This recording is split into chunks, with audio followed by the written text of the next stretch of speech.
Tá? Então, já vamos começar o nosso tempo hoje, né? Nós iniciamos, né? Não, só vou retornar aqui o testemunho de João ao grupo enviado de Jerusalém. A gente vai pegar essa parte aí e lá de João capítulo 1, versículo 19 a 28. Nós vamos orar, pedir ao Senhor e logo após nós vamos dar continuidade aos nossos estudos, tá bom? Vamos orar. Senhor, obrigado pelo dia, obrigado pelo tempo com meus irmãos aqui. Nos ajuda, meu Pai, a compreendermos a Sua palavra.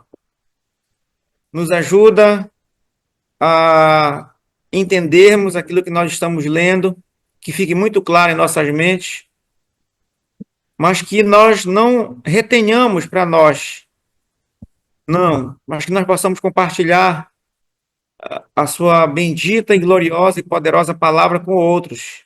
Esse é o desejo do nosso coração. E nos ajuda, meu Pai, a fazermos isso. Não para nossa glória, não para nos mostrarmos, mas tudo para a honra e para a glória do Teu nome. Usa o Teu evangelho, meu Pai, que é poderoso, e que nós possamos falar dele. E que o Senhor venha usar esse evangelho que nós falamos, pregamos, para transformar a vida de pessoas. Obrigado pelo dia, obrigado pelo tempo agora com meus queridos. E nos ajuda a vivermos de acordo com os seus padrões, de acordo com as suas verdades da tua palavra. Obrigado por tudo, em nome de Jesus. Amém. Então, ainda falando de João Batista, ele, após o batismo de Jesus, né? Jesus foi tentado, nós já vimos na aula passada, e agora João, ele testemunha de, sobre Jesus. E falando em testemunho, sobre testemunhar, esse deve ser o nosso prazer. Ele nos deixou aqui também encarregados para fazermos isso. Nós somos testemunhas de Jesus. Testemunhar de Jesus é o mesmo que compartilhar do seu evangelho. E bem sabemos que para compartilhar de Jesus, nós precisamos estar cheios do Espírito Santo de Deus. E como eu havia falado para vocês logo no início, nós estamos cercados de pessoas muito malignas ou malignas, né? Mas o Senhor tem cuidado de nós e tem nos dado o privilégio de poder compartilhar desse evangelho com essas pessoas malignas, para que através desse evangelho o Senhor transforme suas vidas. Nós não temos dúvidas disso, que Deus é poderoso. Por quê? Porque nós somos testemunhas de Jesus, onde nós passarmos. Então, João, ele dá o testemunho sobre Jesus, porque ele também era uma testemunha. E o Senhor o enviou para testemunhar. E ele já compartilhou com outros grupos, ele já batizou, como nós já vimos, pessoas e batizou o Senhor. E agora ele testemunha acerca do Messias para um grupo que foi enviado de Jerusalém. E esse grupo queria saber, né? Eles queriam saber sobre algumas questões. E João explica para eles sobre algumas questões aí. Vamos abrir nossas Bíblias lá em João, capítulo 1, versículo 19 a 28. Vamos ler esse texto. Diz assim a palavra do Senhor. João, capítulo 1 do Evangelho, a partir do versículo 19. Este foi o testemunho de João, quando os judeus lhe enviaram de Jerusalém sacerdotes e levitas, para lhes perguntarem: quem és tu? Sabemos que esses dois grupos, né, levitas e sacerdotes, eles eram pessoas ligadas diretamente com serviço lá no templo. Eles trabalhavam no templo em Jerusalém. E se você se recorda da história do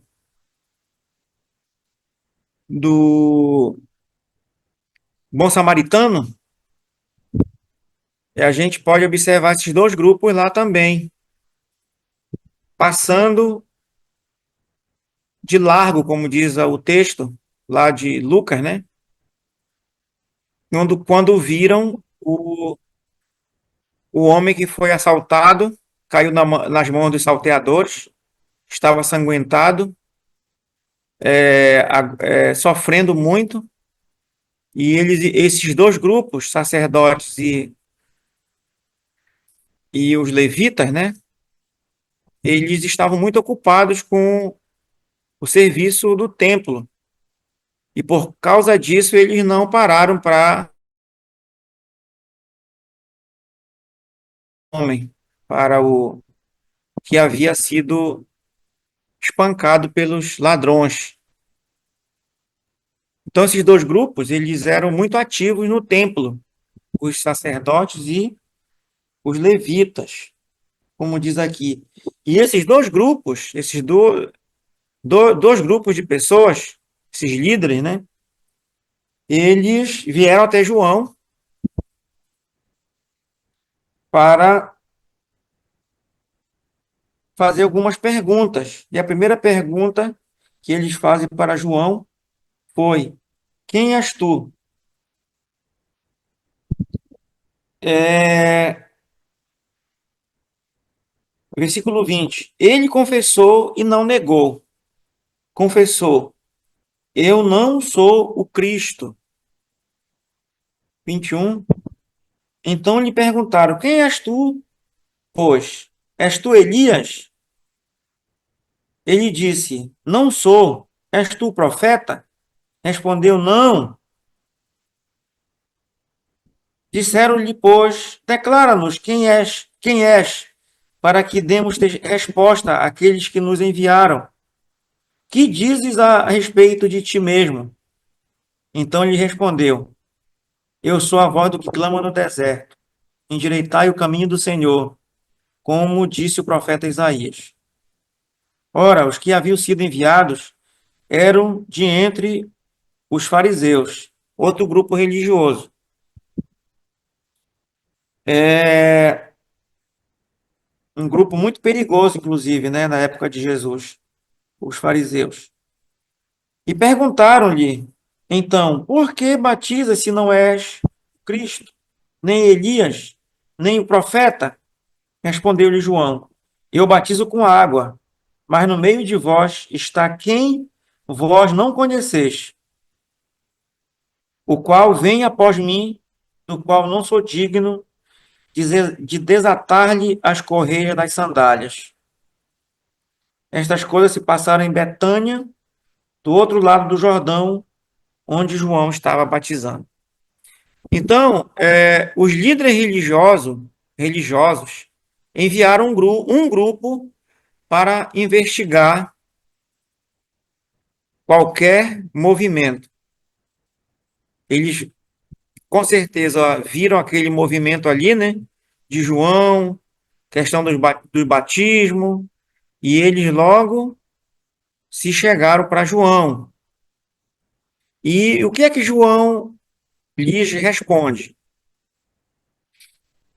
Ele responde, como está aí na apostila de vocês, que ele não era o Cristo. Eu não sou o Cristo.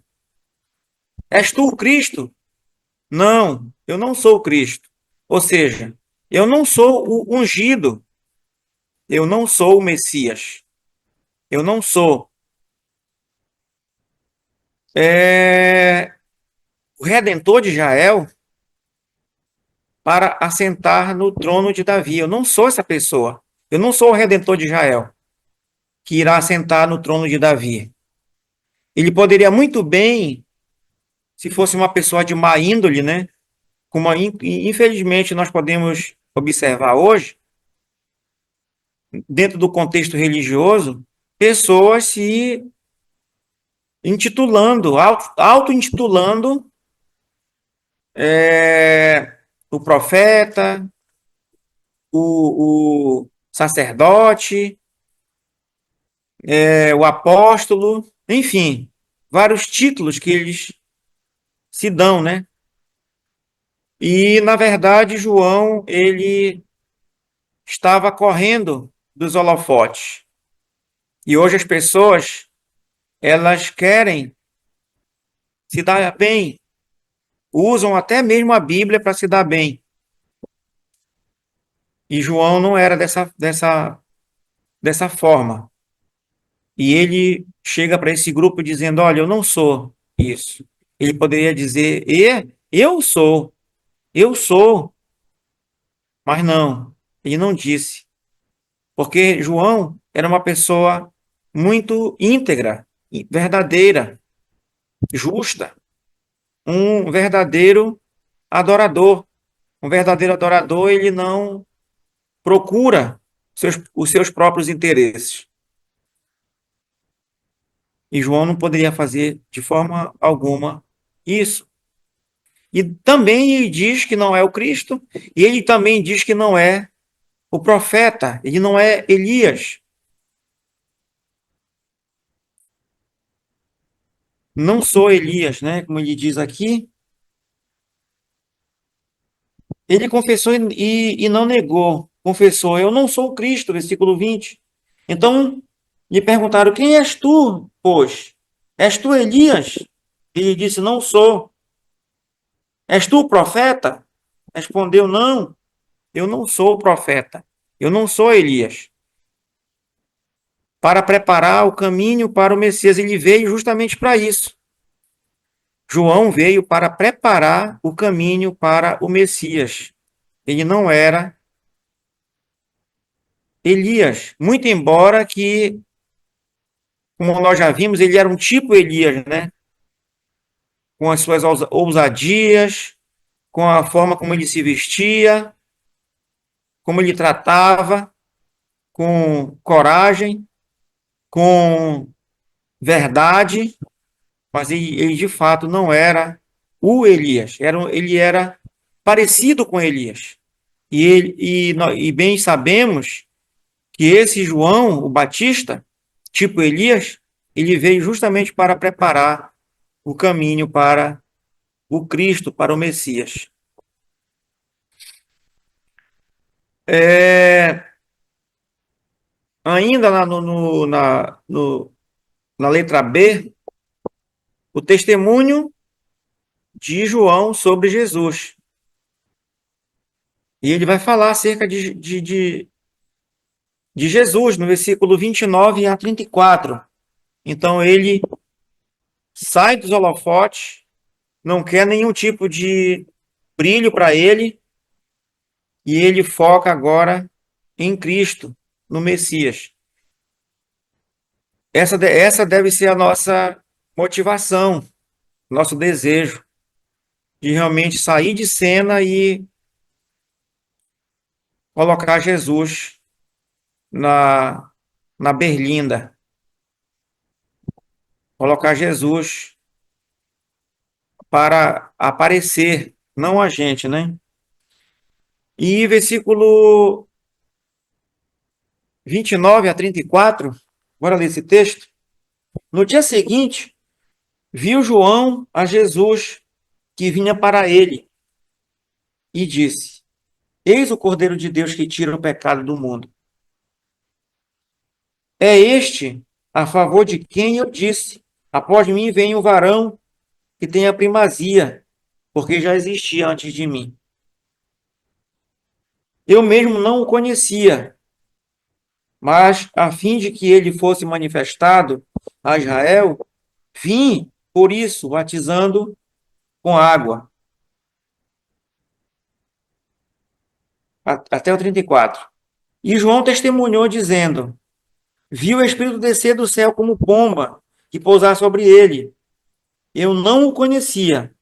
Aquele, porém, que me enviou a batizar com água, me disse: aquele sobre quem vires e descer e pousar o Espírito, esse é o que batiza com o Espírito Santo. Pois eu de fato vi e tenho testificado que ele é o Filho de Deus. Aparentemente, João já tinha batizado Jesus mais de 40 dias antes, mas está testemunhando a um grupo de judeus. Então, como nós já estudamos, né? João foi o privilegiado de batizar Jesus, e esse episódio aqui já, na verdade, o batismo de Jesus já tinha acontecido há mais de 40 dias, né? E João ainda testemunha, continua a testemunhar de Jesus, dizendo que Jesus, é o Cordeiro de Deus, que tira o pecado do mundo. Eu acho muito interessante essa fala de João, falando do Cordeiro de Deus que tira, porque se nós sabemos, né, que os sacerdotes, eles usavam animais, muitos animais, imolavam os animais naquela época, no Antigo Testamento. Só que esses animais mortos, imolados, sacrificados, oferecidos a Deus, eles não tiravam o pecado das pessoas. Alguém diz que só cobria. E aqui a palavra não é cobria. Se você observou, quando fala de Jesus, que João declara, né, no versículo 29, ele diz que Jesus é o Cordeiro de Deus, que tira. É diferente de cobrir. Não tirava no Antigo Testamento, só cobria. Agora Jesus veio com com essa finalidade de tirar o pecado. E também outra palavra, outro termo interessante, o pecado. Quer dizer, todo o estado que a pessoa vive. É o estado, está falando do estado. Não simplesmente das consequências, né? Mas do estado. Tira lá na raiz. Todo o pecado é tirado por Jesus. Quando ele transforma a vida do pecador. Quando a pessoa entende o evangelho da graça, ele tira o pecado. Só ele pode fazer isso. Pois os cordeiros do Antigo Testamento, os animais do Antigo Testamento, eles não tinham esse poder de tirar. Eles só tinham o poder de cobrir. E ficavam lá. É como se a gente fosse colocando a sujeira para debaixo do tapete. Ainda fica lá a sujeira. Quando tira o tapete, levanta o tapete, tem lá um monte de imundície. Era mais basicamente isso que acontecia com os cordeiros, os animais do Antigo Testamento. E ainda ele continua dizendo, testemunhando sobre Jesus, no número 2 aí, que Jesus é superior a ele próprio, né? Ele é superior a ele mesmo. É muito difícil a gente lidar com essa situação, né, de inferioridade. É muito difícil a gente lidar com essa questão de achar alguém superior a nós.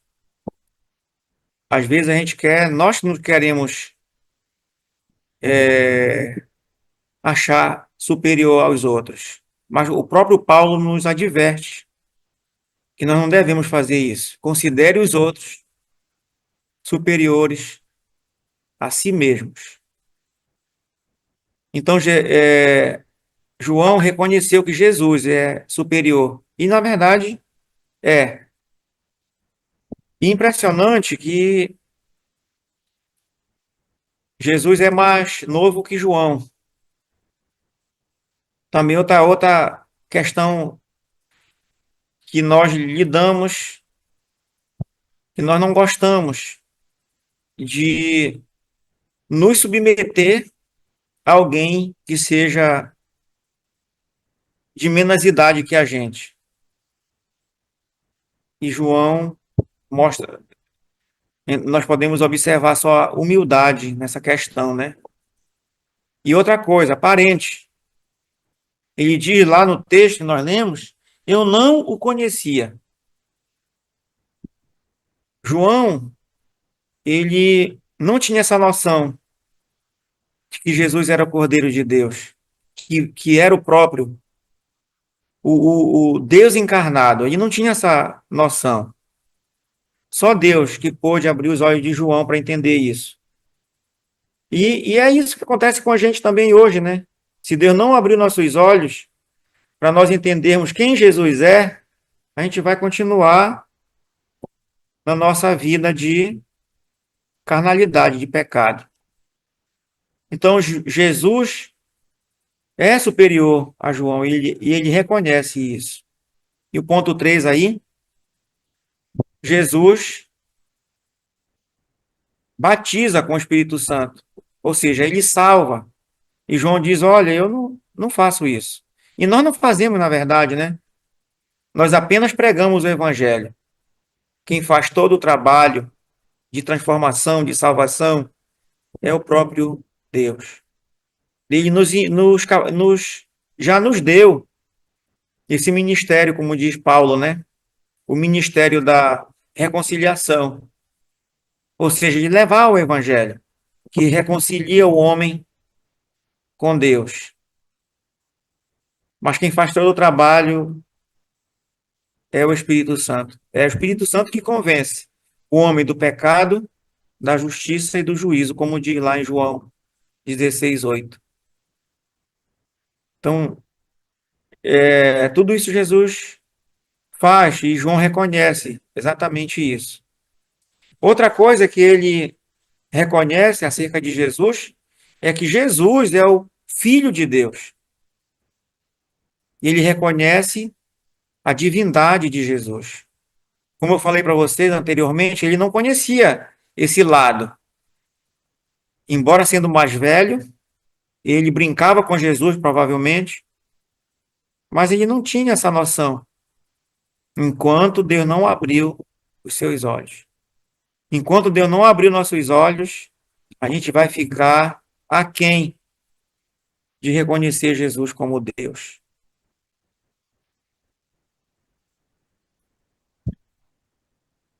Alguém tem alguma pergunta com relação a isso? Que eu acabei de expor para vocês? Senão nós vamos dar continuidade. Já na, já na semente de número 9. Eu estou na semente de número 8. Nós terminamos agora. Tem alguém que queira uma pergunta, algum comentário, alguma coisa que foi importante para você nessa semente de número 8?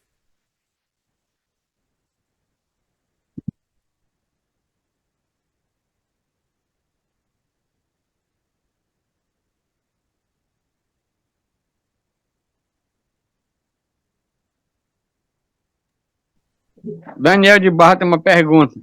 Pode perguntar, Daniel. Aqui, Jesus, a gente sabe que realmente ele é o que tem o poder de tirar o pecado. Mas uma coisa que muita gente não sabe, que quando ele diz assim, Jesus é o Cordeiro de Deus que tira o pecado do mundo. Quando ele se refere ao mundo, ele está se referindo a todas as pessoas, só os escolhidos. Boa pergunta. Claro, se nós formos limitar o poder de Jesus, dizer que ele não pode tirar o pecado de o mundo, a gente está menosprezando Jesus, né? Diminuindo Uhum. o poder dele. É. Se nós fôssemos pensar assim, o que eu quero dizer? Que ele pode tirar o pecado de todas a. Pode. Só que ele vai tirar e restaurar, transformar aqueles que já foram predestinados para a salvação. Agora, É. de questão de poder, ele pode tirar do mundo inteiro, de todas as pessoas do mundo todo. Mas ele não faz isso, porque entra na questão da escolha de Deus. É. Certo? É lindo esse versículo, né? Mas ele dá Então, nó na cabeça de muita gente, né? As basicamente, o que é pessoas que ele está dizendo? Que ele tem o poder, olhando no geral, ele pode, ele tem o poder para fazer com isso. certeza. Só É. que ele transforma, ele tira aqueles que realmente foram É. escolhidos, como diz lá em Romanos capítulo 8, versículo 30. Ele já É. chamou esses tudinho.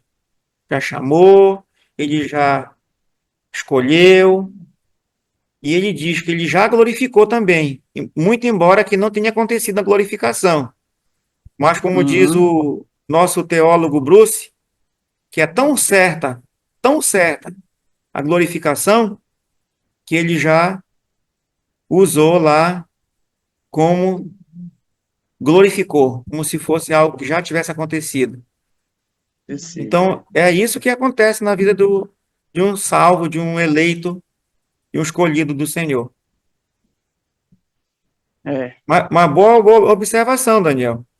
Mas como eu quero É. falar, não podemos limitar o poder de Deus. Ele pode sim fazer isso.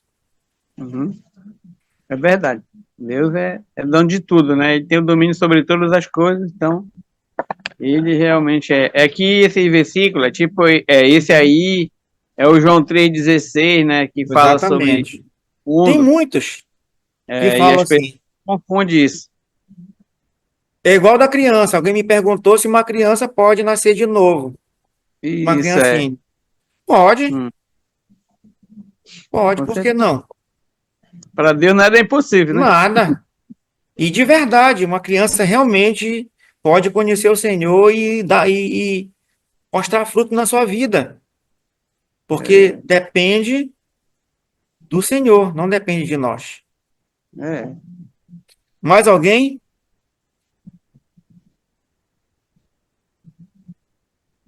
Eu gostei muito, Luiz, da questão dos holofotes. João, Certo, certo. ele não, ele ficava fora dos holofotes. Ele não queria aparecer. Eu acho muito bacana isso. Sempre ele aponta para Jesus. E É, interessante que nesse contexto ele tem alguns discípulos, né? Não sei se vocês já observaram. E ele sai de cena quando ele diz: Olha, esse é o Cordeiro de Deus. E os discípulos que eram dele passam a seguir Jesus. Outro ponto interessante, que às vezes a gente não quer abrir mão, né? uhum. Até mesmo das pessoas que nós Tá, estamos tá aí pra... estudando. A gente não quer deixar. A gente quer cercar de toda forma e só para a gente, é só para nós, tudo é eu, sou eu. A gente não quer abrir mão para deixar outras pessoas se envolverem. Mas é interessante que João ele abriu mão de tudo Uhum. para deixar Jesus assumir o ministério dele, inclusive tomando de conta dos seus discípulos que haviam começado com João. Eu acho muito interessante isso. Mas alguém tem alguma. Teve um que disse, não foi? Importa que ele cresça e que eu diminua, né? O próprio João, o próprio Verdade, Batista falou isso. Importa que verdade. ele cresça É, E que eu acho muito interessante isso. O eu é o nosso ego, é, o egocentrismo precisa diminuir para que Jesus possa crescer, para que o Senhor venha crescer em nós, o nosso ego precisa diminuir e muito, ou até mesmo desaparecer. é. Mais alguém? Senão nós vamos dar continuidade. Vamos lá. O-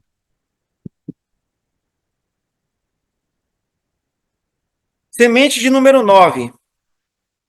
O começo do seu ministério. E aí vai começar agora o ministério propriamente dito de Jesus, né?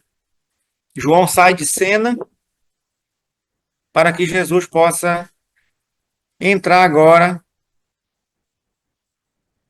fazendo tudo aquilo que ele precisa fazer.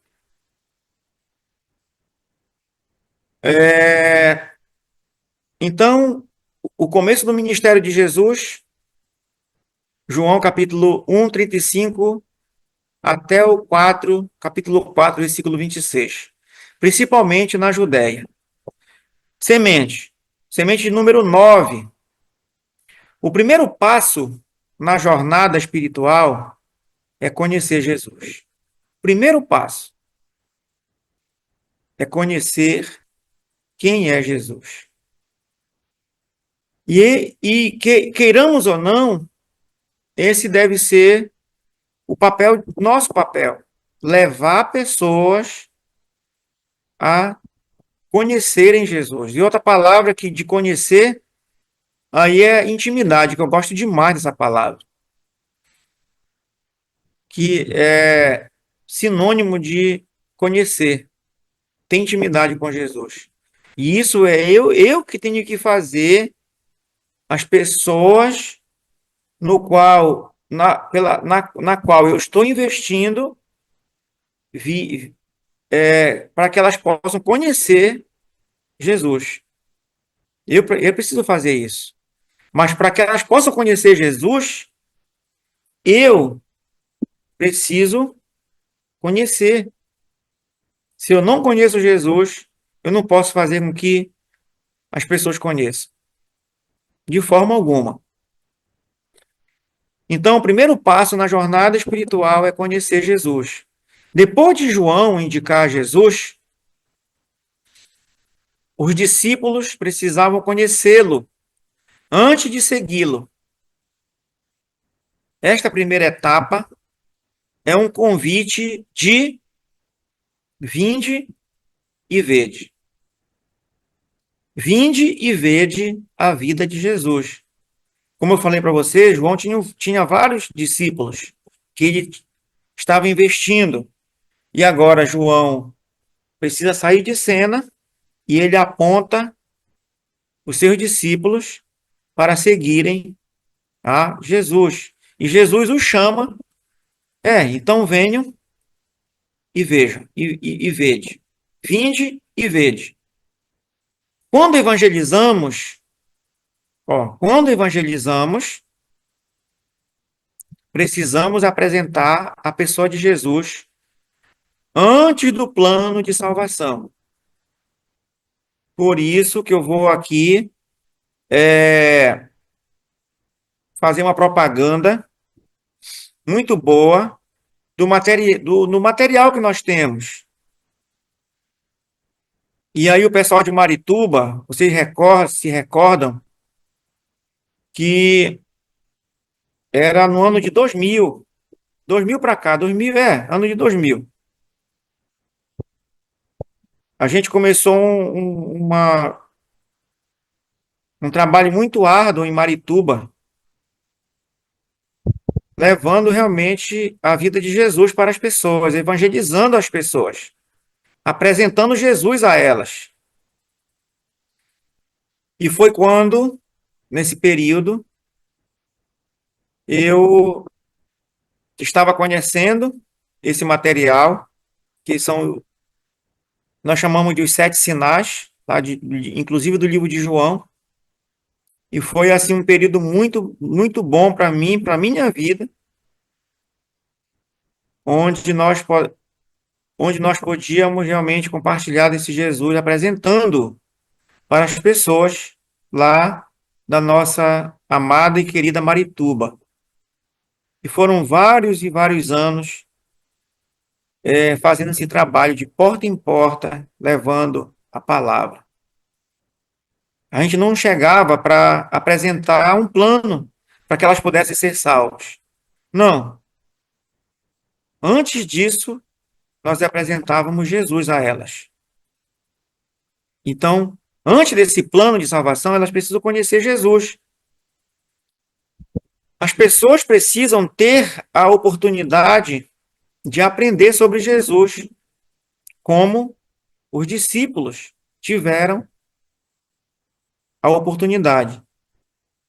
E nós sentamos com as pessoas e expomos para ela a vida de Jesus. Agora, interessante pensar na questão de evangelizar, do evangelismo, como as pessoas pensam e têm experiência de evangelismo, né? Que é sair nas ruas entregando aquelas literaturas e volta para casa e diz, já evangelizamos.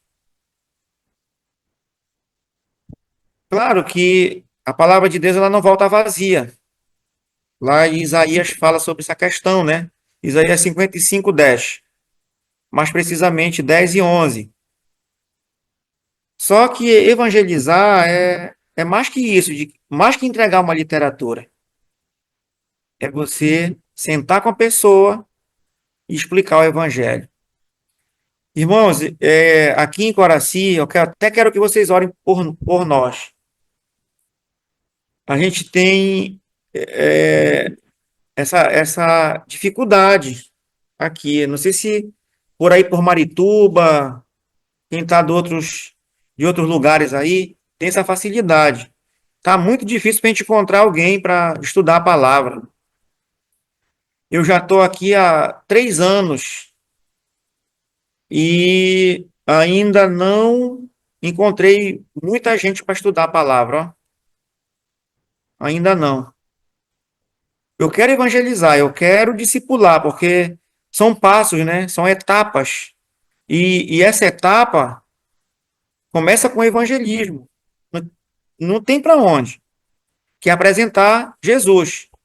E a gente não está, no momento, conseguindo pessoas para apresentar Jesus. Tem gente, mas as pessoas, no momento, não têm interesse.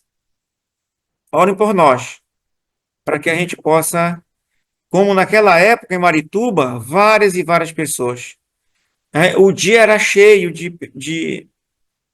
com tantas pessoas para estudar a palavra. Eu lembro que a gente saía de manhã, retornava meio-dia para almoçar, voltava 2 horas e voltava só 10 horas da noite. Muita gente. E eu sinto essa vontade hoje.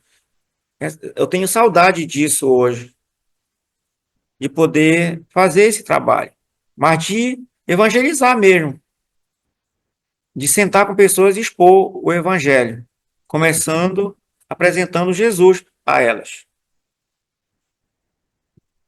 Então, nós precisamos ter essa oportunidade. As pessoas precisam ter essa oportunidade de aprender sobre Jesus como os discípulos, que ele escolheu os 12 para estarem perto dele, ouvindo dele por muitos e muitos anos. Leituras e exercícios. Leia João 1, 35 a 40. Por que os discípulos de João foram atrás de Jesus? Eu já falei sobre essa questão. Talvez já dê até resposta para vocês. Leia Marcos 1, 1 a 20. Qual veio primeiro? Qual veio primeiro? Vinde e vede ou serão pescadores de homens? Qual foi que veio primeiro? Vinde verde ou pescadores de homens? Leia João 1:41 a 51. O que chamou a atenção dos discípulos nesse texto? Converse casualmente com uma pessoa que não conhece Jesus. Descubra o que ela sabe sobre ele. Queridos, quando chega nesse ponto aqui de conversar com pessoas que não conhecem Jesus, não o conhecem ainda, meus irmãos, nós estamos vivendo dias muito críticos, ou dias críticos, onde as pessoas, meus queridos, elas não sabem qual foi o primeiro milagre de Jesus. Ainda na nossa atual conjuntura, onde nós estamos inseridos. Isso, como diz a Hannah lá de Salinas, dói na gente. Eu estive conversando com um grupo lá no meu lugar, no interior, Perimiri. Agora, nas férias, em julho, eu fui para lá, né, passar uns dias, e lá no Igarapé, no balneário, eu comecei a conversar com os jovens. E eu me aproximei deles, eram três, não demorou muito, esse de três virou 5, 8, 10, eu acho que tinha uns 15 jovens no final, ouvindo, me ouvindo eu compartilhar de Jesus com eles. E eu compartilhei justamente o primeiro milagre de Jesus. Só num bate-papo com eles. Ó, a questão assim, nos 10 minutos. E eu perguntei a eles se eles sabiam qual era o primeiro milagre. Gente, não sabemos, eles falaram. E hoje nós estamos assim, nos nossos dias, que as pessoas não sabem quem é Jesus. Resta cada um de nós que sabemos irmos até eles para divulgar, para falarmos. Eu preguei domingo aqui, Efésios capítulo 3. Irmãos, que mensagem impactante para nós. Paulo, ele fala nos primeiros versículos do capítulo 3 de Efésios que foi revelado o mistério. O mistério do evangelho foi revelado. Foi revelado a ele e posteriormente revelado a nós. E cabe a nós hoje revelarmos a outros algo que já foi revelado. E isso tem me preocupado demais, porque, como eu falei para vocês, se nós queremos discipular de pessoas, tudo começa com a evangelização, mostrando para as pessoas quem é Jesus. Esse é o nosso papel. Ah, mas eu não sei, eu não é o meu dom. Sabemos.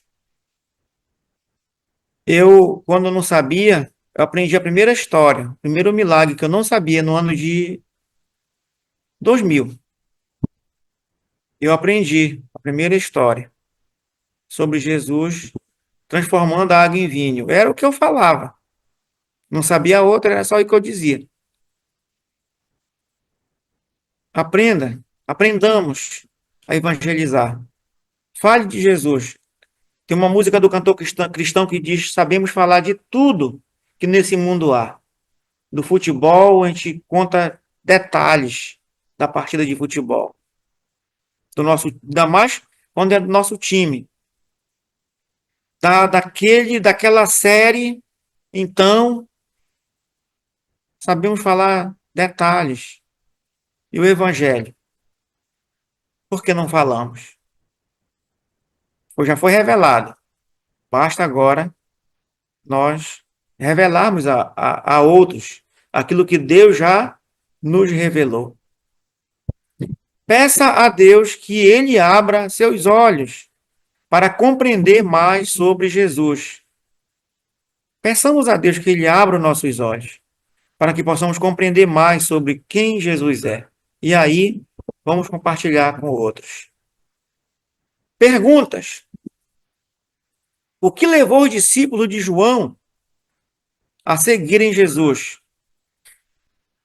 Por que alguns duvidaram inicialmente? Houve dúvidas. Mesmo com os discípulos de João, houve dúvidas. Por que chamamos a primeira etapa vinde e vede? Por quê? Por que Natanael ficou tão impressionado porque Jesus o viu embaixo da figueira? Por que ele ficou tão impressionado, Natanael? Porque Jesus o viu embaixo da figueira. Qual é o conhecimento das pessoas não salvas sobre Jesus? Qual é o conhecimento das pessoas não salvas sobre Jesus? Como eu falei agora há pouco para vocês, elas não conhecem o primeiro milagre. Saia fazendo essa enquete aí no seu bairro. Só isso, só pergunte. Vá com 200 pessoas e faça essa enquete. Você sabe qual foi o primeiro milagre de Jesus? Eles vão te dizer várias coisas. Claro que muitos vão acertar, mas muitos não sabem mesmo. Como devemos evangelizar as pessoas que não conhecem a Cristo? Como devemos evangelizá-las? Oremos. Eu me incluo nisso também. Para que cada pessoa do seu grupo tenha compreensão sobre Jesus. Quando compreendemos Jesus, quando conhecemos Jesus, nós iremos compartilhar dele. Não tem como. Eu fico inquieto quando eu não compartilho com alguém. Inquieto. Enquanto eu não compartilho de Jesus, é uma inquietação que eu tenho.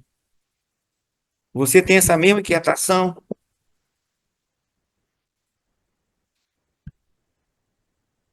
Primeiro, o primeiro chamado dos discípulos, que foi justamente o vinde e vede. Esse foi o primeiro chamado dos discípulos de Jesus. Foi para vir e ver. Venham e vejam. Vamos olhar lá em João, capítulo 1, 35 em diante.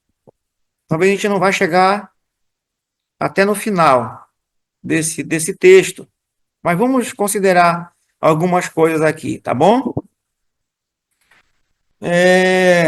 35 em diante. No dia seguinte, estava João, outra vez na companhia de 2 dos seus discípulos. E vendo Jesus passar, disse: Eis o Cordeiro de Deus. E ele já havia falado sobre isso, né? No versículo 29. Eis o Cordeiro de Deus. Apontou para Jesus. Os 2 discípulos, versículo 37, ouvindo-o dizer isto, seguiram Jesus. É estranho, né? Isso. Largaram imediatamente João. O que dá a entender, assim, para nós hoje, em dia, né? Para mim e para você. De repente, você investe em alguém, passa anos, e de repente chega outro e leva aquela pessoa. Dá uma dor, não dá? Dá uma tristeza. Mas olha, exatamente isso que aconteceu. Levaram os 2 discípulos de João. Mas quem levou? O próprio Cristo. Os levou para eles virem, para eles verem, para eles virem, melhor dizendo, e verem.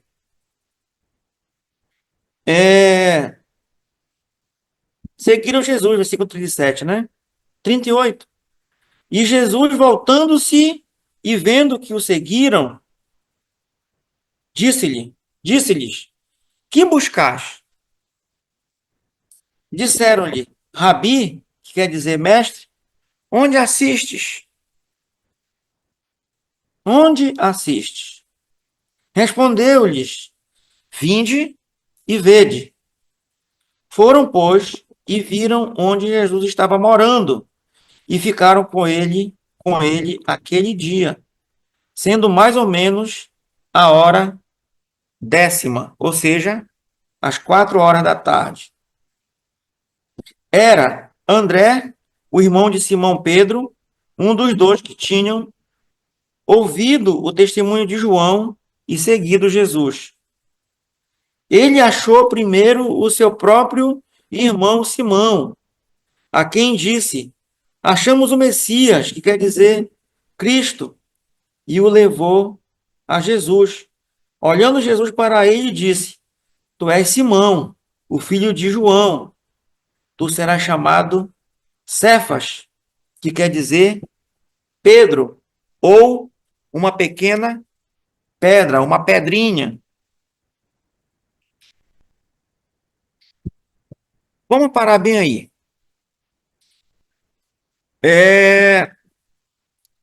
Como está aqui na letra A da apostila de vocês, e na frente do celular de vocês aí, o testemunho de João aos seus discípulos. João testemunha aos seus discípulos acerca de Jesus. Quem eram esses dois discípulos? André e João. E no número 1 aí, reconheceram-no como o Cordeiro por causa do testemunho de João. E chamaram Jesus de Rabi, que quer dizer mestre. Eu acho muito interessante o testemunho de João para os seus discípulos. Como eu disse agora há pouco, ninguém quer perder, né? Ninguém quer abrir mão, ninguém quer largar. A gente não quer largar o ministério, a gente não quer largar o púlpito, a gente não quer largar. Enfim, não queremos deixar, não queremos largar. Porque é muito cômodo. Mas é interessante que João, ele abriu mão dos discípulos, dos seus discípulos, talvez os mais queridos dele, né? Para que eles pudessem aprender, estudar, ser discipulados pelo próprio Cristo. Eu me lembro de uma passagem lá do livro de Atos, quando Paulo chama Barnabé para ajudá-lo no trabalho. Era muito trabalho para Paulo só trabalhar sozinho. E ele chama Barnabé para dar uma força para ele.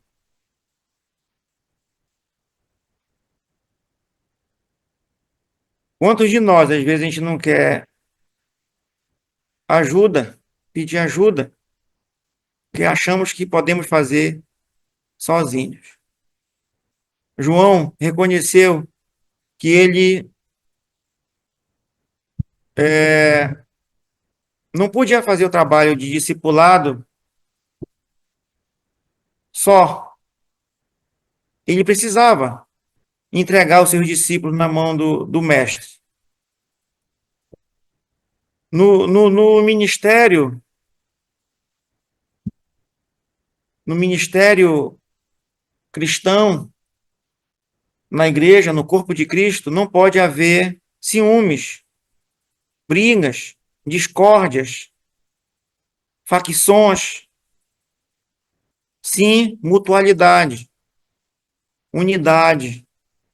Isso que eu vejo em João, um homem simples, cheio de Deus, cheio da palavra, mas que ele abre mão dos seus melhores amigos e discípulos e entrega-os a Jesus, para que Jesus pudesse dar continuidade com esses homens, educando-os e discipulando-os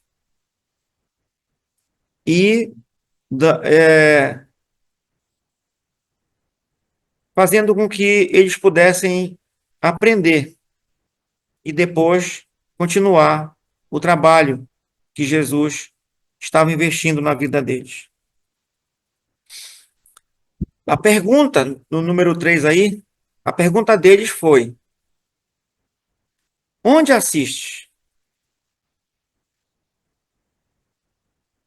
Ou seja, eles estavam pedindo, era um pedido para ter uma audiência, um tempo a sós, né, com Jesus. Onde é que o Senhor mora? Nós queremos ir lá. Nós queremos passar um tempo. E eu penso que uma das coisas mais bonitas para mim é quando alguém chega e diz. Essa semana agora eu escutei um áudio de um rapaz lá de Canudos, quando eu estava servindo lá em Canudos, investi na vida desse jovem. Eu gostaria até que vocês orassem por esse jovem. A Elton, o nome dele. A Elton. E essa semana agora, para minha surpresa, ele me mandou uma mensagem que quer demais voltar a estudar a palavra e disse para mim: eu estou necessitado, eu preciso, eu quero, eu desejo. Poxa, que legal quando alguém tem esse interesse, esse desejo para estudar. E eu vou já acertar com ele para ele vir aqui, para a gente. E agora já não é só ele, né? Ele casou, inclusive a esposa está grávida, e agora é ele mais a esposa que precisam estudar, conhecer mais sobre Jesus. Então, o pedido daqueles dois discípulos de João para Jesus é um pedido para ter uma audiência com ele, um tempo a sós, talvez. E logo após o pedido vem um convite de Jesus, né? Vinde e vede. E esse convite para vir e ver é como se Jesus estivesse dizendo: sim, sejam bem-vindos. Eu vou mostrar para vocês. Eu estou disposto a ajudar vocês. Porque às vezes as pessoas também, que eu aprendo com isso, é que às vezes as pessoas nos procuram para pedir ajuda, para estudar, e a gente não aproveita. Por conta do nosso trabalho, nosso tempo que é limitado, a gente não aproveita. Mas um conselho para todos nós é que nós possamos ter tempo, aproveitar o tempo que Deus nos deu, porque nós somos mordomo desse tempo para investirmos, né, em vida de pessoas que já está difícil de a gente encontrar. E quando a gente encontra, ou quando alguém lança o convite para a gente não vai, é complicado. Então vamos aproveitar quando as pessoas estão nos chamando. O primeiro ano foi um tempo de observação de Jesus, antes de serem chamados para um compromisso mais sério. Foi só light, né? Um tempo light, só de observação. Isso também eu aprendo com isso, porque Jesus não ia dar para eles algo que eles não estavam preparados já. Às vezes quer dar a carga para alguém, quer jogar um peso para alguém, que a pessoa não está preparada. Ao invés de ajudá-lo, acaba afugentando, né? O que foi que Jesus fez? Muito sabiamente, é, os deixou só observando. Primeiramente, observando algo muito leve, light, para que depois Jesus pudesse dar, com o tempo, Jesus pudesse ir, para que Jesus pudesse ir intensificando para eles as coisas. Mas quando eles chegaram, foi só mesmo para ver, para observar.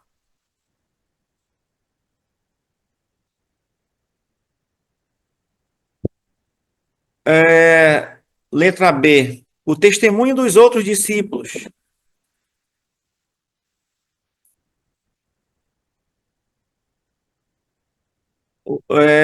João 1, 40 a 50.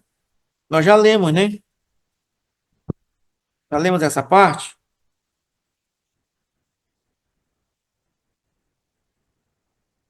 Sim, já lemos. Não, se não leu ainda, faltou ler da parte do 43 em diante, né?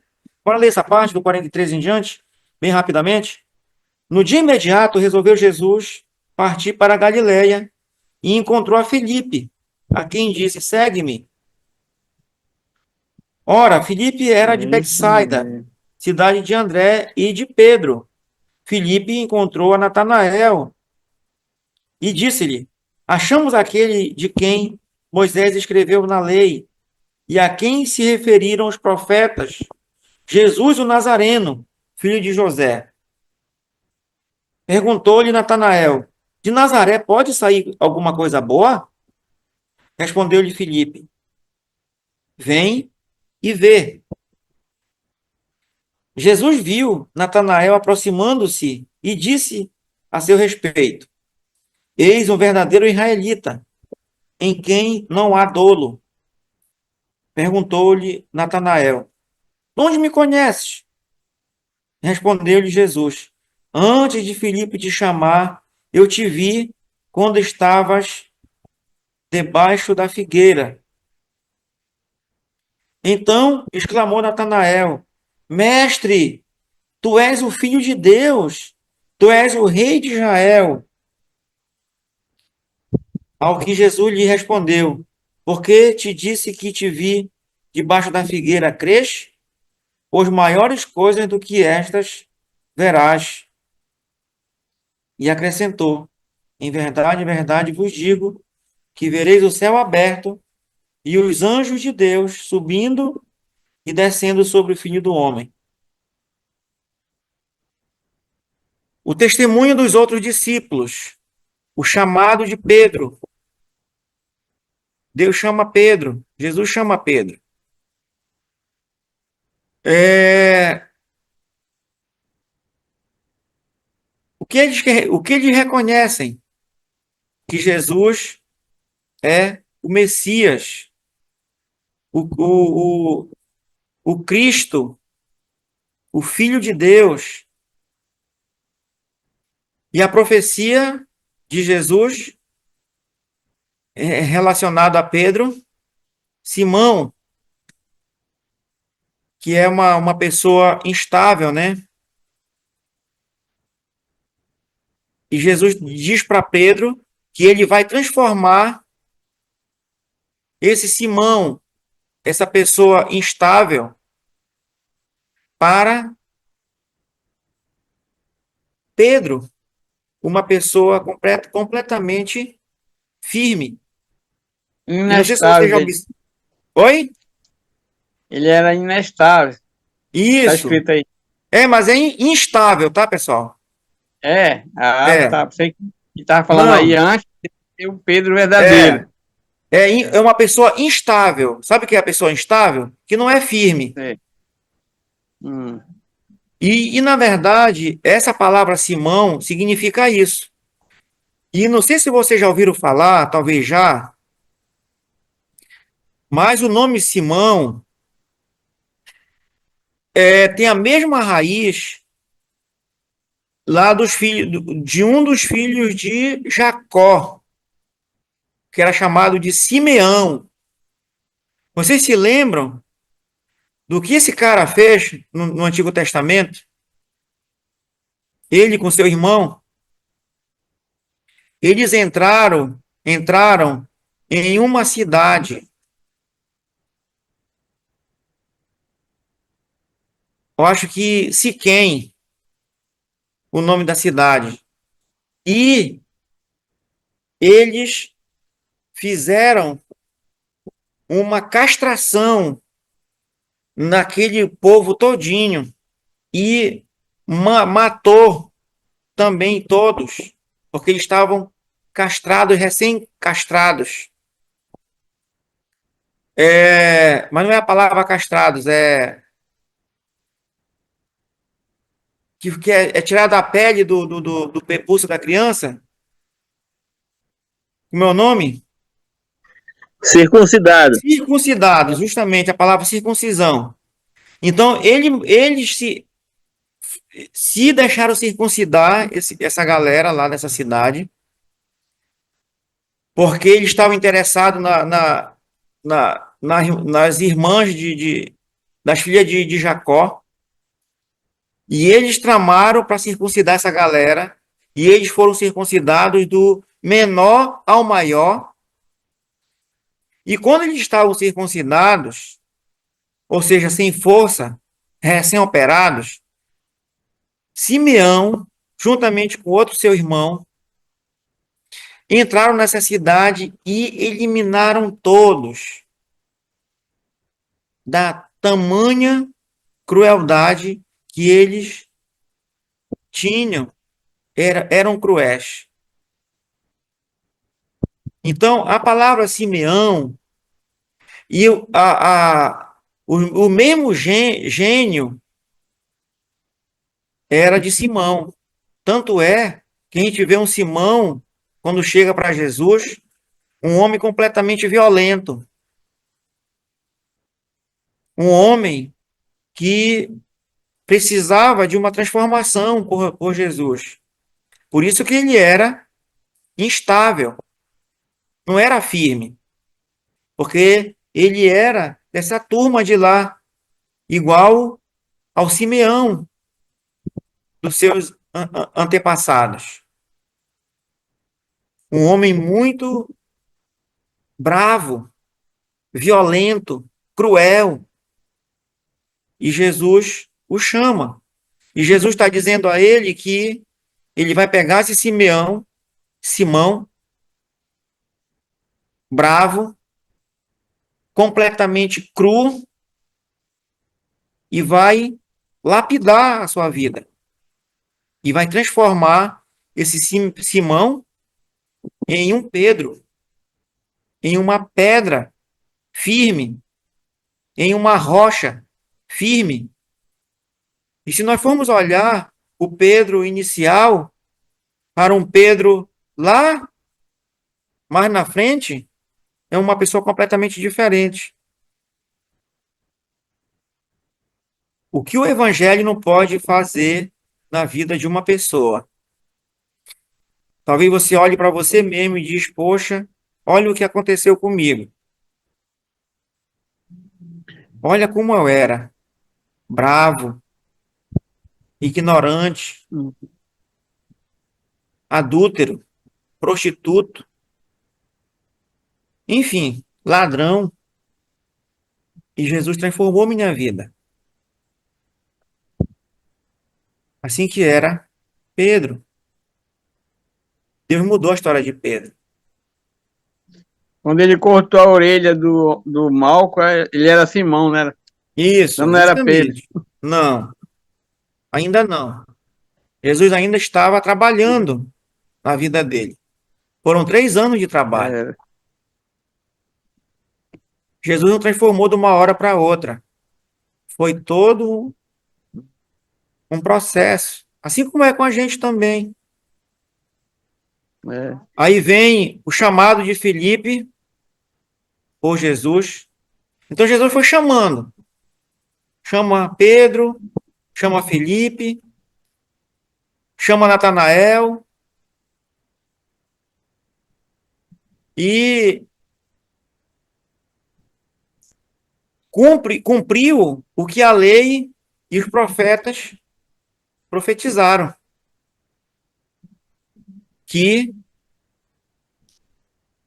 é, que Essa Jesus, aí, né, deveria vir e chamar pessoas, homens cruéis, e transformar essas pessoas, homens que, como ele diz lá em Hebreus, que o mundo não era digno, pessoas completamente fora de uma intimidade com Deus. E Jesus pega esses homens e aí cumpre o que a lei e os profetas profetizaram sobre o chamado dessas pessoas, dos discípulos, que também Jesus é o Nazareno, ou seja, o filho de José, Jesus o Nazareno, filho de José. Não o filho biológico, né? Porque Jesus não veio, não nasceu de um homem, não foi fruto de uma relação entre um homem e uma mulher. Mas quando fala que ele era filho de José, é na questão que José foi o seu pai adotivo, né? Que cuidou dele. E eu fico pensando nisso também. Me chama a atenção, porque, como eu já havia falado para vocês, que privilégio para José poder cuidar do filho de Deus. Às vezes a gente não quer cuidar bem dos filhos dos outros, né? Se alguém deixa em casa, um dia a gente quer maltratar. Mas o José cuidou muito bem de Jesus. Muito bem. Deus sabia exatamente para quem ele iria deixar para cuidar do seu filho. E a reação dos discípulos foi uma reação de desprezo, né? Desprezo. Como assim de desprezo? Quando ele diz de Nazaré, pode sair alguma coisa boa? Então, é exatamente isso. Uma reação de desprezo. De Nazaré só sai coisa ruim. Como é que esse homem vem de Nazaré? Se lá não tem coisa boa. Eles desprezaram um pouquinho Jesus. Ou totalmente Jesus. Para você ver como estava o coração desses homens. E quando Jesus falou para ele, né? Para Natanael, Natanael que falou isso, né? Quem despreza Jesus é o próprio Natanael. Mas quando Jesus diz que eis um verdadeiro israelita em quem não há dolo, e quando versículo 48 que diz, perguntou em Natanael, de onde me conheces? Respondeu-lhe Jesus, antes de Filipe te chamar, eu te vi quando estava debaixo da figueira. Isso mostra a sua onisciência. Jesus conhecia Natanael. Eu já te conhecia. Antes do teu irmão te chamar, eu já te conhecia. Jesus sabe, conhece a gente intimamente. Ele conhece você e conhece eu. Sabe das suas limitações e das minhas debilidades. E nos conhece como ninguém. E quando ele fala, é, debaixo da figueira, por que te disse que te vi debaixo da figueira? Crês? Quando ele diz que ele estava debaixo, aqui no versículo 48, né? Antes de Filipe te chamar, eu te vi quando estava debaixo da figueira. Essa expressão debaixo da figueira não é uma questão debaixo da mangueira, que a gente usa aqui, né? Quando está descansando, tirando aquele cochilo, aquela sesta. Não, não é isso. Por causa do calor, do sol, para ficar debaixo de uma sombra. Mas, na verdade, essa expressão lá para Israel era uma forma de dizer que eles estavam meditando. Debaixo da figueira, era meditando na palavra. Então, Natanael, ele já era uma pessoa que já estava buscando a palavra, lendo a palavra. E isso também é muito interessante para a gente, que é uma forma da gente ver pessoas que Deus já está chamando, são aquelas que realmente, de uma certa forma, já estão buscando, lendo a palavra. Muito embora que não saiba muita coisa, ou não entenda muita coisa, ou não entenda nada, mas elas já estão meditando. E Natanael já estava meditando na palavra. Então, a expressão debaixo da figueira era exatamente isso. Meditando na palavra, certo?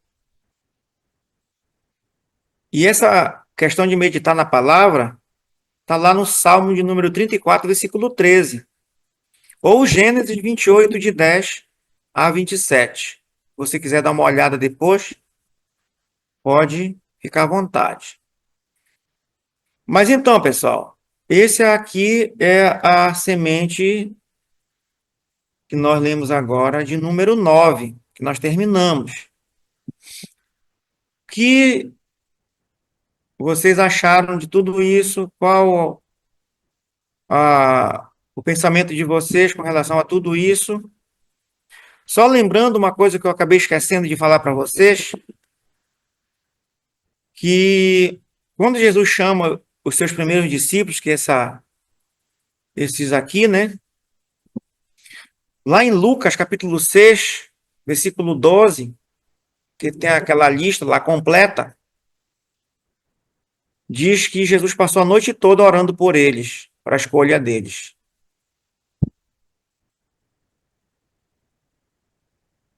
A escolha baseada em muita oração, a noite toda. A dependência de Deus em oração é muito importante. E Jesus escolheu seus discípulos nesse contexto aí de muita oração.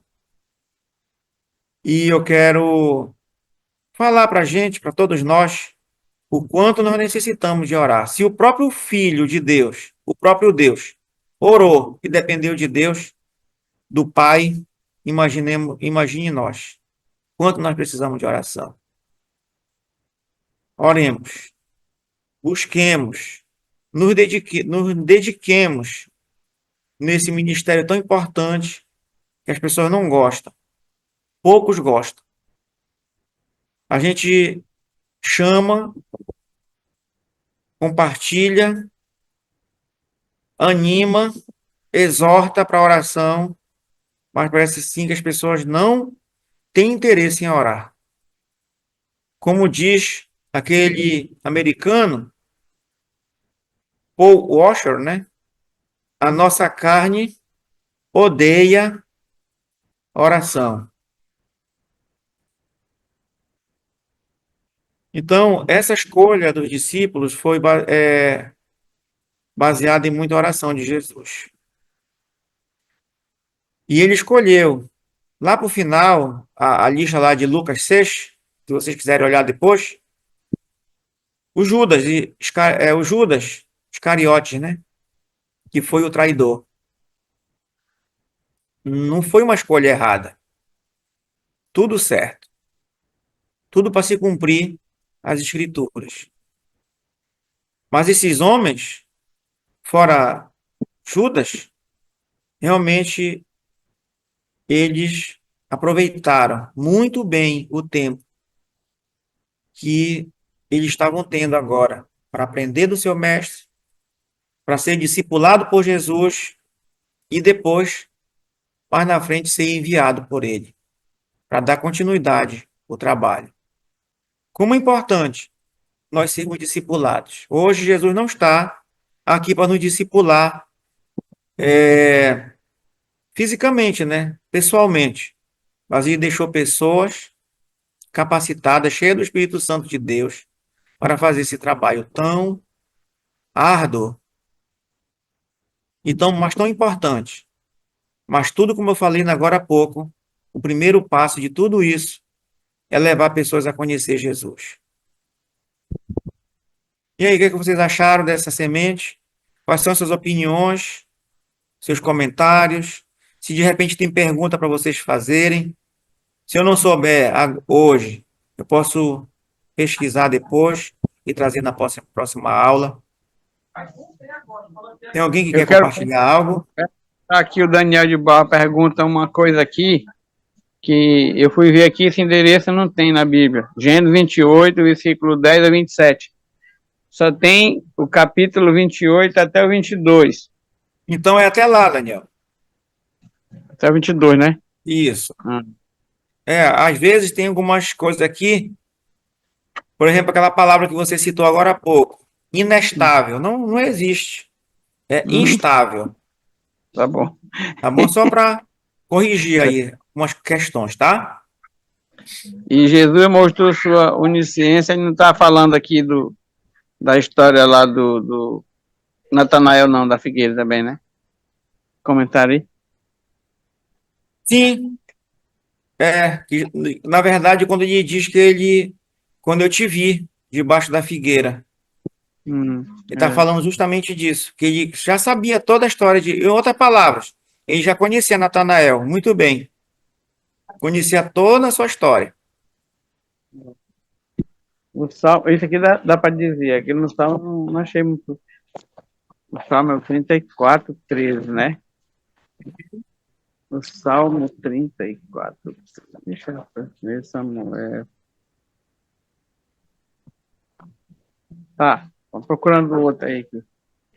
Sim, Procurando quais aqui. são as suas Tá falando perguntas? aí, tá falando sobre isso aí, né?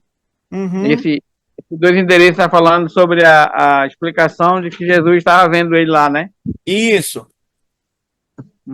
E ele estava meditando justamente na questão quando ele fala que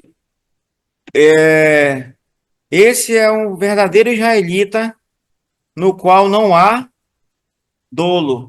E aqui, essa referência de Salmo 34, 13 diz assim: refreie a língua do mal e os lábios de falarem dolosamente. Então Jesus conhecia que Natanael, ele não era uma pessoa, muito embora que ele, como falou aqui, que ele desprezou Jesus, né? É, Mas ele não era uma pessoa que tinha a vida, a boca suja, digamos assim. Porque às vezes há diferentes tipos de pessoas que ele chama.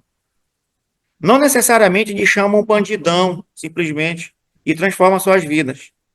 Não, às vezes não é o problema esse.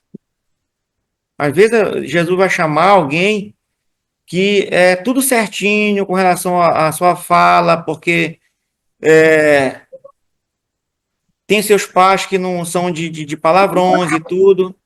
Mas é, o fato é que a pessoa tem algumas dificuldades e não tem intimidade com Deus ainda. E ela precisa realmente conhecer Jesus. E Jesus precisa transformar suas vidas em outras áreas, entendeu? Mas a questão para Natanael, especificamente, é que a sua boca não falava bobagem, em outras palavras, dolosamente, besteira. Era um verdadeiro israelita. Então Jesus conhecia. Se Jesus falou isso acerca de Natanael e falou tudo isso acerca de Pedro, olha só o contraste, né? Porque Jesus realmente conhecia a vida de todos eles, não somente de Pedro ou de Simão, né? Como de todos eles. E Jesus sabia que todos eles tinham dificuldades. Talvez a minha dificuldade, quando eu conheci Jesus, não era de mexer nas coisas dos outros, mas eram outras áreas. Coisa feia também. E talvez a sua não era, enfim, outra coisa, outras coisas terríveis, mas tinha outras coisas também por trás que desagradavam a Deus. E Jesus foi trabalhando nessas vidas durante esses 3 anos, realmente lapidando essas pedras brutas, né? Assim como ele faz com cada um de nós ainda hoje. Eu vejo esse ponto aí de Natanael, aí menosprezou Jesus. Ah, Jesus, em vez de colocar Natanael para baixo, Sim, ele o exaltou. Pode ser uma pessoa tão legal, né? Onde não há dor em ti. Olha, ele colocou o Natanael para cima. Isso, quando nós vamos evangelizar as pessoas, às vezes as pessoas contrariam a gente, até menosprezam a gente, essa pessoa não merece ouvir a palavra, vai logo embora. isso, Mas nós, como evangelistas, nós temos que ser estratégicos. Quando a pessoa menospreza a gente, tem que exaltá-lo. Jesus foi sábio nisso aí. Né? Porque o primeiro contato nosso em evangelismo, eu sei que tem um camarada que gosta muito de evangelizar, né? E esse ministério não ficou só para meia dúzia de pessoas, ficou para a igreja, ou para uma pessoa. O evangelismo, embora seja um ministério, mas é um ministério largo para toda a igreja. Então, nós temos que sempre estar animando a igreja para isso, né? Para o evangelismo. Porque é um, é um ministério que, quando falaste, é árduo, mas é um mistério que Deus deixou para a gente. Jesus falou, autorizou a gente fazer. Né? uhum, Eu estava até conversando com o seu Zé, que quando ele falava para ele, ele dizia, olha, estou convidando ele, bora para o Mangal, né? Por que para o Mangal? Porque no Mangal não é qualquer um que entra, não. Né? Tem que ter coragem. Os primeiros contatos quando a igreja, quando os discípulos tiveram com a igreja primitiva, eles começaram a orar para ter intrepidez, coragem, força, né? Porque não é fácil, né? Você entrar num território que não tem conhecimento de Deus. Ainda agora tu falaste, né? Daquele aonde tu vai, né? Então são coisas que a gente não tem conhecimento, onde nós vamos entrar, né? Mas, e as pessoas não têm conhecimento de Deus. Então a gente vai levar a mensagem de Deus para essas pessoas. Vai levar Jesus para essas pessoas, conhecer a Jesus. Então isso é muito importante, né? A gente sempre estar animando a igreja para isso, porque é um ministério que não é fácil, né? Mas é um ministério que Deus entregou em nossas mãos para fazer. Né?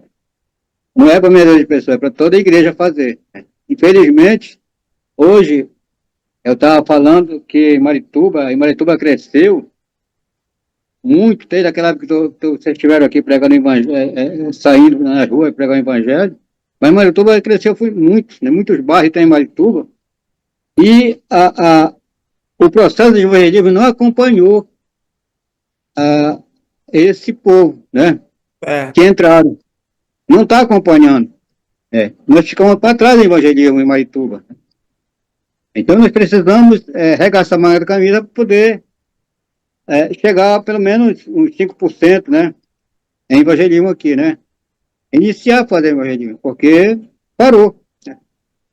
Não é fácil, porque hoje em dia a gente sai, a gente fala uma pessoa, a pessoa diz, olha, eu sou daquele grupo. É isso? E já se identifica aquele grupo lá. Vai com outra pessoa, é só daquele grupo. Então, é muito cuidado, né? Pra gente levar o evangelho hoje, porque todas as pessoas têm os seus grupos, né? Têm os seus grupos. Então, é preciso, como tu falaste, muita oração primeiro, né? Nós queremos abrir um trabalho lá na Santa Lúcia, parece que é Santa Lúcia 2, né? Nós estamos orando para isso. É um projeto que o Luiz, tinha uma senhora que nossa irmã, né, que ela faleceu, mas o marido dela ficou. Mas ela dava muito, deu muito exemplo para o marido dela. Hoje ele quer abrir lá um pão de luz lá com a gente. Então nós temos que orar muito por isso, para que possa ter esse pão de luz lá, né? Ora pela gente, viu? É Santa tá Lúcia bom, 2, parece, né? É a ótimo. casa do seu Raimundo. Ora pela gente lá, tá? Mas não é um trabalho fácil, né? Evangelizar, a gente vai pegar a pessoa sem conhecimento de nada, né? A gente não vai chegar naquela pessoa, olha, tu és de tal grupo, tu és ladrão, tu és isso, tu é aquilo, não. A gente vai lá para pregar o evangelho, é uma pessoa, né? A gente vai levar a palavra de Deus. É preciso isso. Já o discipulado, aqueles que já vão discipular, já pega a pessoa já, né, no meio Sim, do caminho, né? Começa já, né? Então isso sim. mais o evangelismo, uma coisa tem que iniciar, tem que ter coragem, né? Não é fácil. Então é muito bom isso, né? Que quando tu fala, né, sobre o evangelismo, eu me alegro muito porque é uma pessoa que anima a gente para isso. Obrigado, foi isso que eu queria falar hoje, Tá essa noite, né? bom, Sabá. Agora, Sabá e os demais, eu penso não, a realidade é que a igreja, o corpo de Cristo, ela é completa. Alguém disse, e eu gosto muito dessa fala, que a igreja não é aleijada. Dentro do corpo de Cristo, Ela é completa, né? completa. Deus chama pessoas com coragem para evangelizar e equipa essas pessoas, conforme lá Efésios capítulo 4, né? Exato. Mas assim, o que é que eu penso? É uma equipe de pessoas. A igreja é uma equipe. Todos com um só propósito. Tem uma equipe muito boa e forte, equipada por Deus, para abrir caminho, que é o de linha de frente que eu chamo. Tem uma outra equipe que já vem discipulando essas pessoas, e tem uma outra equipe que já vai formando uma outra equipe que já vai formando líderes, que é um trabalho mais voltado para a liderança. Uhum. Então, quando a gente tem essa equipe ou essas equipes dentro do corpo de Cristo, que tem, só que às vezes nós não queremos nos envolver. Como diz o Soares, quando a gente não se envolve, a gente não desenvolve. Exato, é. Então, quando a gente se envolve nesse trabalho, vai ser muito bom. Não vai ser cansativo nem pesado para ninguém, porque Deus equipou pessoas dentro do seu corpo para fazer esse trabalho. E eu acho muito bom isso. Eu posso evangelizar, eu posso discipular, eu posso formar líderes, sim, mas se tiver uma equipe que pode fazer esse trabalho, já me dá oportunidade para eu fazer outras coisas, entendeu? Exato. É. Então eu vejo a igreja assim. E nós devemos pensar assim. Olha o que Jesus fez com os discípulos. Eram pessoas, como você falou, Sabá, cruas. Eram o Simão da vida, o Felipe zombador da vida. Mas Jesus pega esses homens e, como você bem falou, Jesus não os critica, não os condena. Não, bora, venham só ver. Eu vou só chamar vocês para vocês me observarem. E Jesus foi trabalhando, colocando as sementes. No decorrer dos 3 anos, esses homens já estavam aptos para continuar a obra onde nós estamos agora. Nós somos fruto desse trabalho, que começou com Jesus. Na verdade, começou com João. E Deus colocou em nossas mãos para a gente fazer. Precisamos fazer. Tem que ter essa equipe de linha de frente. E tem. Basta as pessoas se disponibilizarem. Certo? Exato. É. Mais É, alguém? o que eu Sim, digo assim, a participação do evangelismo não é só a igreja aí. A igreja, ela participa no evangelismo em tudo, né? Por exemplo, em oração, né? Nem toda a igreja vai evangelizar. Não sei se tu entendeu o que eu queria sim, falar, entendeu? correto. Entendeu? Mas o pensamento é isso que está falando, né? Mas a igreja ela é equipada de tudo mesmo. Agora, quando a igreja começou a orar, a igreja primitiva começou a orar para os discípulos, eles pediram que sempre deles e coragem, né? A igreja pediu isso para os discípulos irem, né? Para o evangelismo. Então, a igreja ela é cabível a isso, né? Se muitos não podem ir, mais ora. Muitos não podem ir, mas contribui, né? Exatamente. Financeiramente. Às vezes Correto. o evangelismo é para longe, contribui. Então, isso toda a igreja contribui para isso. Isso aí a gente entende muito bem, né? Que tem que ter uma linha de frente mesmo para isso. Né? Nem toda a igreja vai, né?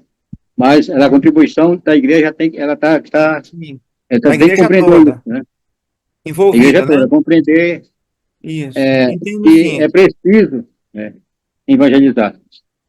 Correto. Porque Meus irmãos, já são 9h10. Nós vamos encerrar por aqui.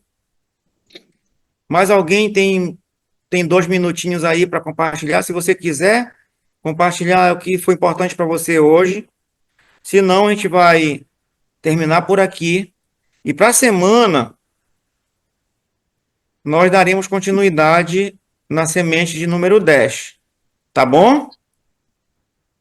Mais alguém gostaria de se manifestar? Oi, Luiz. Opa! Oi, Luiz. De Luiz para Luiz, é? É, Diga lá, meu e patrão. demais, sim, diante de tudo que a gente tem ouvido, Uhum. nessa questão de evangelismo, a necessidade e a dificuldade do presente, tudo, né? Mas, graças a Deus, que Deus tem nos iluminado para evangelizar, olhando nessas características que foram citadas hoje. O processo, Uhum. em primeiro lugar, levando a pessoa a conhecer Jesus Cristo. E isso digamos assim, um período de avaliação também. porque durante esse processo, a gente vai observando também as características, o desejo, a predisposição da busca daquelas pessoas que estão estudando a palavra, conhecendo Jesus, porque é uma característica muito peculiar das pessoas que irão se converterem, o desejo que elas vão desenvolvendo em ter intimidade com Deus. Que hoje, muitas das vezes, pela maneira como às vezes acontece o evangelismo, acaba facilitando a entrada de muitas pessoas nos grupos e demonstram outros interesses, não exatamente na intimidade com Deus, mas outros interesses, às vezes, muitas das vezes até pessoais, interesses naturais, se você me entende, né?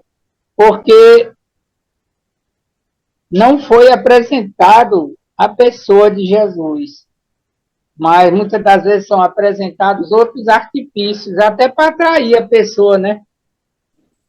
Fácil, ou uma programação muito bem elaborada. Então, eu agradeço a Deus, porque é muito difícil, realmente é difícil encontrar essas pessoas que estão buscando essa intimidade com Deus. É como se fossem joias preciosas e a gente garimpeiros.